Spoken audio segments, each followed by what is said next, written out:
தகப்பனின் வற்றாத அன்பு. ஒரு தாயற்ற பெண் பிள்ளையை அவளுடைய தகப்பன் பரிவோடு வளர்த்து வந்தார்.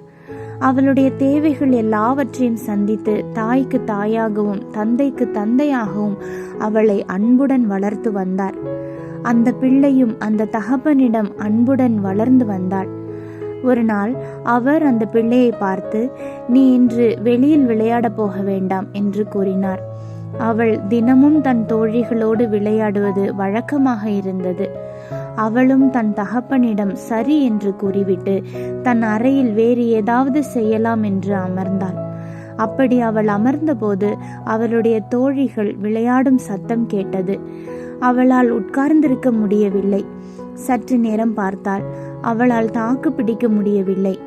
சரி, தகப்பன் வேலைக்கு போயிருப்பார், நான் விளையாடுவது அவருக்கு எங்கே தெரிய போகிறது என்று நினைத்து விளையாட சென்று நன்கு விளையாடிவிட்டு எல்லாருக்கும் பாய் சொல்லிவிட்டு வீட்டிற்குள் நுழைந்தாள். அப்போதுதான் அவளுடைய மனதில் வேதனை ஆரம்பித்தது. தன் தகப்பனின் சொல்லிற்கு கீழ்ப்படியவில்லை என்று. அதையே நினைத்து சென்று கொண்டிருந்த போது முன்னால் மாட்டப்பட்டிருந்த படத்தை காணாமல் போய் இடித்து அந்த படம் கீழே விழுந்து நொறுங்கி போனது. அவளுக்கும் தலையில் நல்ல அடி. அவள் இருதயத்தில் தகப்பனுக்கு கீழ்ப்படியவில்லை என்ற துக்கம், தலையின் வேதனை வேறு. வேகமாக தன் அறைக்குள் சென்று படுக்கையில் படுத்து விசும்ப ஆரம்பித்தாள். அப்போது அந்த வீட்டிற்கு வேலைக்கு வரும் பெண், "நீ போய் உன் அப்பாவை பார், நடந்ததை சொல்" என்று கூறினாள். ஆனால் அந்த பிள்ளையோ, "நான் எப்படி என் தகப்பனின் முகத்தில் விழிப்பேன், நான் அவர் சொல்லை கேட்கவில்லையே" என்று அழ ஆரம்பித்தாள். அதற்கு அந்த பணிப்பெண், "உன் தகப்பனின் அன்பு நீ செய்கிற காரியத்தை பொறுத்தாயிருக்கிறது, நீ அவருடைய மகள் அல்லவா" என்று கூறினாள். அதனால் தைரியமுற்று அந்த பிள்ளை தன் தகப்பனிடம் சென்று, "அப்பா, என்னை மன்னித்து விடுங்கள்" என்று அவருடைய கரத்தை பற்றி கொண்டு அழ ஆரம்பித்தாள்.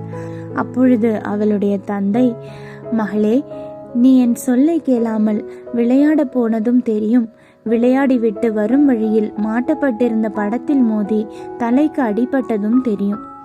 நீ வருவாய் என காத்திருந்தேன், அந்த வலிக்கு தடவி கொடுக்கலாம் என்று. ஆனால் நீ என்னிடம் வரவே இல்லை" என்று கூறினார்.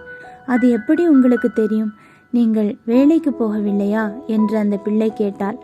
அதற்கு தந்தை, "இன்று நான் உன்னுடன் நேரத்தை செலவழிப்பதற்காக விடுமுறை போட்டேன். ஆனால் நீ விளையாட போய்விட்டாயே" என்று கூறி, "மகளே, நீ என்னுடைய மகள்.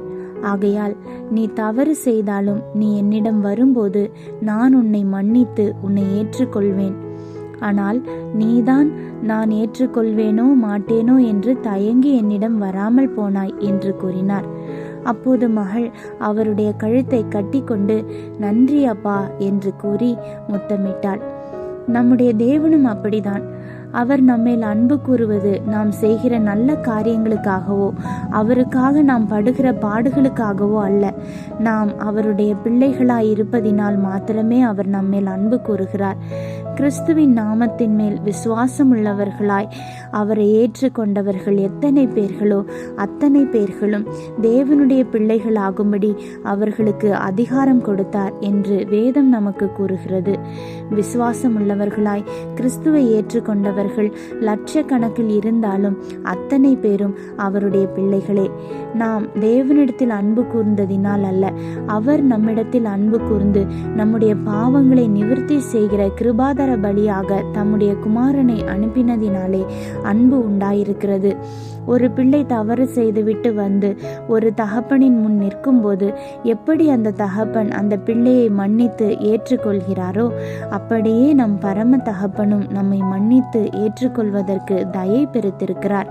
ஒரு பிள்ளை தவறு செய்வதால் அந்த பிள்ளை அந்த தகப்பனின் பிள்ளை இல்லை என்று ஆகிவிடுமோ?